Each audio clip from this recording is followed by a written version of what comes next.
رب اشرح لی صدری ویسر لی امری واحلل عقدۃ من لسانی یفقہوا قولی۔ السلام علیکم ورحمۃ اللہ۔ سورۃ فاتحہ کی تفسیر دیکھیں گے۔ چونکہ سورۃ فاتحہ کی تفسیر بہت ساری ہے تو ہم کچھ آیات آج دیکھیں گے اور کچھ کل دیکھیں گے۔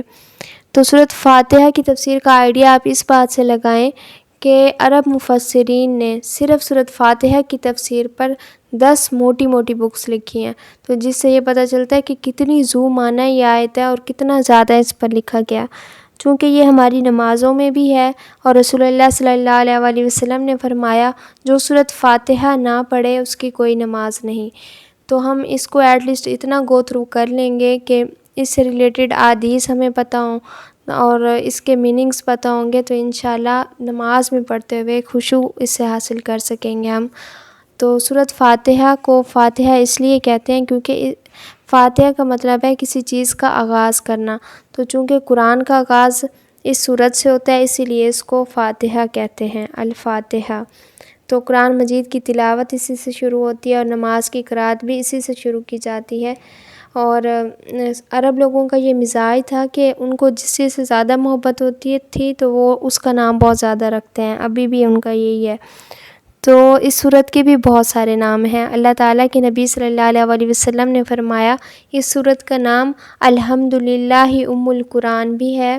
ام الکتاب بھی، سبع مثانی بھی، اور قرآن عظیم بھی کہا جاتا ہے اس سورت کو۔ الفاتحہ کے دیگر ناموں میں سے الشفاء بھی ہے، تو جو کوئی اس کو شفاء کے طور پر پڑھے، جیسے صحابہ کرام اس سورت کے ذریعے سے دم کیا کرتے تھے، یا اس کے ذریعے سے حدیث ہے کہ جو دعا کرتا ہے اس کی دعا بھی قبول کی جاتی ہے، تو انشاءاللہ اس کو شفا ہو جائے گی اس کے ذریعے دم کرنے سے۔ یہ سورت ویسے تو 5ویں نمبر پر نازل ہوئی لیکن قرآن میں یہ پہلے نمبر پر ہے، لیکن تمام علماء کا اس بات پر اجماع ہے کہ یہ وہ پہلی سورت ہے جو رسول اللہ صلی اللہ علیہ وآلہ وسلم پر پوری نازل ہوئی، یعنی پہلے بہت ساری سورتوں کی کچھ آیات نازل ہوئی تھی،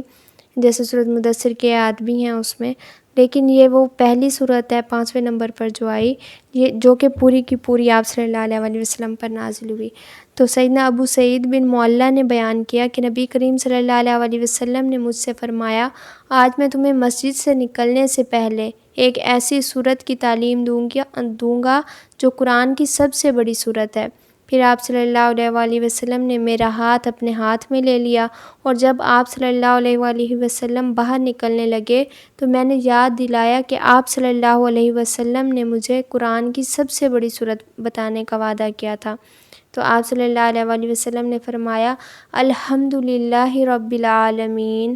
یہی وہ سبع مثانی اور قرآن عظیم ہے جو مجھے عطا کیا گیا۔ تو یہ وہ سب سے بڑی سورت جو رسول اللہ صلی اللہ علیہ وسلم نے فرمایا کہ ہے۔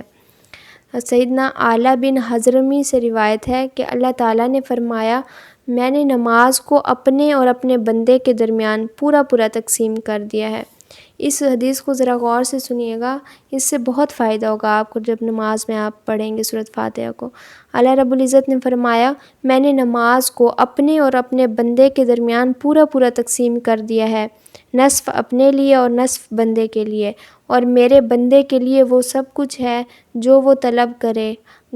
جب بندہ کہتا ہے کہ الحمدللہ رب العالمین تو اللہ تعالیٰ فرماتا ہے میرے بندے نے میری حمد اور تعریف کی، اور جب وہ کہتا ہے الرحمن الرحیم تو اللہ تعالیٰ فرماتا ہے میرے بندے نے میری ثنا کی، جب وہ کہتا ہے مالک یوم الدین پڑھتا ہے تو اللہ تعالیٰ فرماتا ہے میرے بندے نے میری بڑائی بیان کی، اور جب وہ کہتا ہے ایاک نعبد و ایاک نستعین تو اللہ تعالیٰ فرماتا ہے یہ میرے اور میرے بندے کے درمیان مشترکہ ہے، اور میرے بندے کے لیے وہ سب کچھ ہے جو اس نے طلب کیا، اور جب وہ کہتا ہے اہدنا الصراط المستقیم سے ولا الضالین تک پڑھتا ہے تو اللہ تعالیٰ فرماتا ہے یہ میرے بندے کے لیے ہے اور اس کے لیے وہ کچھ ہے جو اس نے مانگا۔ یہ مسلم کی روایت ہے۔ تو کتنا خوبصورت منظر ہے کہ ہم نماز میں ایک آیت پڑھتے ہیں سورۃ فاتحہ کی تو آگے اللہ تعالیٰ وہاں عرش پر اپنے فرشتوں سے کہتے ہیں کہ اب میرے بندے نے یہ کہا، پھر جب ہم دوسرا کہتے ہیں تو اللہ تعالیٰ اس کا جواب دیتے ہیں، پھر ہم تیسری آیت پڑھتے ہیں تو اللہ تعالیٰ پھر جواب دیتے ہیں۔ تو اس چیز کو فیل کرنے کے لیے آپ یوں کیا کریں کہ علماء بھی یہی کہتے ہیں کہ اس کو پڑھتے ہوئے نماز میں تھوڑا سا ایک چھوٹا سا وقفہ دیا کریں، جیسے ہم پہلی آیت پڑھتے ہیں پھر تھوڑا سا رک کے اللہ کے جواب کا انتظار کیا کریں، تو بہت آپ کو مزہ آئے گا انشاءاللہ۔ تو سورۃ فاتحہ کا آغاز کرتے ہیں، اور علماء کا اس بات کا اجماع ہے کہ سورۃ فاتحہ میں بسم اللہ بھی انکلوڈڈ ہے، یعنی یہ 7 آیات ہیں۔ رسول اللہ صلی اللہ علیہ وسلم کی حدیث سے بھی ابھی ہم نے دیکھا کہ 7 مثانی، تو 7 آیات، تو اس میں سورۃ فاتحہ میں بسم اللہ بھی شامل ہے۔ تو بسم اللہ الرحمن الرحیم، اللہ تعالیٰ کے نام سے جو وسیع رحمت والا نہایت رحم والا ہے، یعنی میں اللہ تعالیٰ کے ہر نام سے ابتدا کرتا ہوں۔ تو بس سے مراد ہوتا ہے، بسم جو ہے وہ نام ہے اور اسماء حسنیٰ کے لیے استعمال ہوتا ہے۔ تو اللہ وہ جو ساری کائنات کا خالق اور مالک ہے، جو تصرف کرتا ہے، جس کے فیصلے نافذ ہو کر رہتے ہیں، تو اس کی صفات کا ذکر کیا گیا اس آیت میں۔ تو الرحمن الرحیم، یہ 2 ایسے نام ہیں جن کی تفسیر آج میں نے اس کی بہت بار تفسیر پڑھی ہے، لیکن ایک آج جو میں نے تفسیر سنی اس کی، وہ میں آپ لوگوں سے شیئر کرنا چاہوں گی۔ رحمان اور رحیم، یہ اللہ تعالیٰ کے 2 نام ہیں۔ اس میں سے جو پہلا نام ہے نا، وہ بھی رحمت سے ہے اور دوسرا بھی رحمت سے ہے، لیکن جو رحمان ہے وہ نام اللہ تعالیٰ کی رحمت کے طوفانی اس میں آتا ہے، کہ اللہ تعالیٰ کی رحمت طوفانی ہے، جوش والی رحمت جیسے سمندر ہے،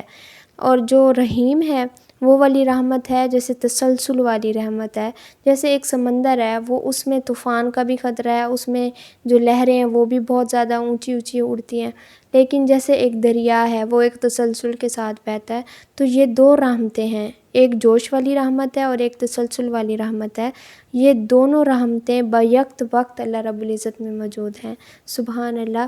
تو یہ بہت ہی اللہ رب العزت کی رحمت ہے کہ اللہ رب العزت نے ہمیں یہ قرآن دے دیا، یہ بہت بڑی رحمت ہے۔ تو بسم اللہ کے فضائل ہیں بہت زیادہ، جو کام بسم اللہ کے بغیر شروع کیا جاتا ہے اس میں برکت نہیں ہوتی، اور جو شخص وضو سے پہلے بسم اللہ نہیں پڑھتا اس کا وضو نہیں ہوتا، یہ مسند احمد کی روایت ہے۔ اور بسم اللہ وضو سے پہلے پوری نہیں پڑھنی ہوتی، صرف بسم اللہ پڑھنی ہوتی ہے، اور ذبح کرتے وقت بسم اللہ پڑھنا واجب ہے۔ نبی صلی اللہ علیہ وسلم نے کھانا کھانے سے پہلے بسم اللہ پڑھنے کا حکم دیا، ہر سورت سے پہلے یہ نازل ہوئی۔ صحابہ کہتے ہیں ہم سورتوں کو جدا نہ سمجھتے تھے جب تک بسم اللہ نازل نہ ہوتی۔ تو صحابہ کرام نے اس کو ایز آیت مطلب قرآن پاک میں تحریر بھی کیا اور اس کو کنسیڈر بھی کیا۔